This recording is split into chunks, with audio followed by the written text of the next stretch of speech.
Hello ಗೆಳೆಯರೆ, welcome to S ಪಿಚಿನ್ Kannada channel. ಈ ಒಂದು ವಿಡಿಯೋದಲ್ಲಿ ಮಕ್ಕಳ ದಿನಾಚರಣೆಯ ಸರಳ ಸುಂದರ ಕನ್ನಡ ಭಾಷಣ ನೋಡ್ತೋಣ. ಈ ಒಂದು ಭಾಷಣ ಅಂತಕ್ಕಂಥ ಇಷ್ಟವಾದ್ರೆ ಒಂದು ಲೈಕ್ ಅನೇಕ ವಿಡಿಯೋ ಪ್ರೋತ್ಸಾಹ ತುಂಬ ಸಿಗುತ್ತೆ. ಇನ್ನೊಬ್ರು ಶೇರ್ ನೀವು ಸಾಧ್ಯ ಇಂಥ ಅನೇಕ ವಿಡಿಯೋ ಚಾನಲ್ ಸಬ್ಸ್ಕ್ರೈಬ್ ಆಗಿ. ಹಾಗೆ ನಿಮಗೆ ಯಾವ ರೀತಿಯ ಪ್ರಬಂಧ, ಯಾವ ರೀತಿಯ ಭಾಷಣ ಬೇಕಂತೇಳಿ ಕಾಮೆಂಟ್ ಮಾಡಿ. ಆ ವಿಷಯಕ್ಕೆ ತಕ್ಕಂತೆ ನಾವು ವಿಡಿಯೋ ಮಾಡಲು ಪ್ರಯತ್ನ ಮಾಡ್ತೇನೆ ಅಂತ ಹೇಳ್ತಾ ಹರಿ ಒಂದು ಭಾಷಣವನ್ನ ನೋಡ್ತಾ ತಿಳಿತಾ ಕಲಿತಾ ಹೋಗೋಣ ಬನ್ನಿ.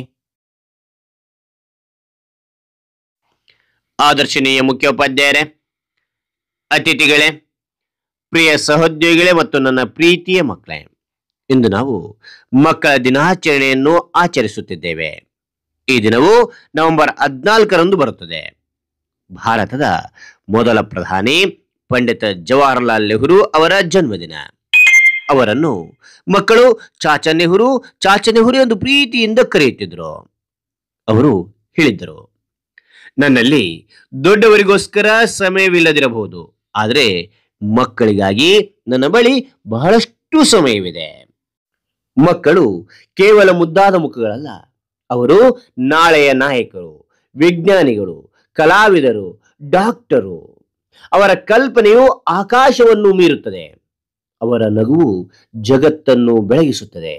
ಆದರೆ ದುಃಖದ ಸಂಗತಿ ಏನೆಂದರೆ, ಇನ್ನು ಅನೇಕ ಮಕ್ಕಳು ಶಾಲೆಗೆ ಹೋಗದೆ, ಆಹಾರವಿಲ್ಲದೆ, ಆಟವಿಲ್ಲದೆ ಬದುಕುತ್ತಿದ್ದಾರೆ. ಕೆಲವರು ಕೆಲಸ ಮಾಡಬೇಕಾಗುತ್ತದೆ, ಕೆಲವರಿಗೆ ಸುರಕ್ಷತೆ ಇಲ್ಲ. ಆದ್ದರಿಂದ ಈ ದಿನದಂದು ನಾವು ಪ್ರತಿಜ್ಞೆ ಮಾಡೋಣ, ಪ್ರತಿಯೊಬ್ಬ ಮಗುವು ಉತ್ತಮ ಶಿಕ್ಷಣ, ಆರೋಗ್ಯ ಮತ್ತು ಪೌಷ್ಟಿಕ ಆಹಾರ ದೊರಕಬೇಕು. ಮಕ್ಕಳಿಗೆ ಆಟದ ಮೈದಾನ, ಪುಸ್ತಕಗಳು ಮತ್ತು ಕಲಿಕೆಗೆ ಅಗತ್ಯವಾದ ಎಲ್ಲಾ ಸಾಧನೆಗಳು ಲಭ್ಯವಾಗುವಂತೆ ನಾವು ಪ್ರಯತ್ನಿಸಬೇಕು.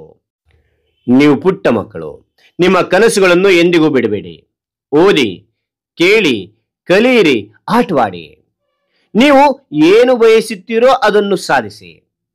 ನಾವೆಲ್ಲರೂ ನಿಮ್ಮೊಂದಿಗಿದ್ದೇವೆ.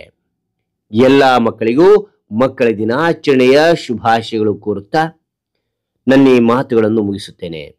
ಜೈ ಹಿಂದ್, ಜೈ ಭಾರತ್ ಮಾತೆ. ಈ ಒಂದು ಭಾಷಣ ತಕ್ಕಂತ ಇಷ್ಟವಾದ್ರೆ ಒಂದು ಲೈಕ್ ಅನೇಕ ವಿಡಿಯೋ ಪ್ರೋತ್ಸಾಹ ತುಂಬ ಸಿಗುತ್ತೆ.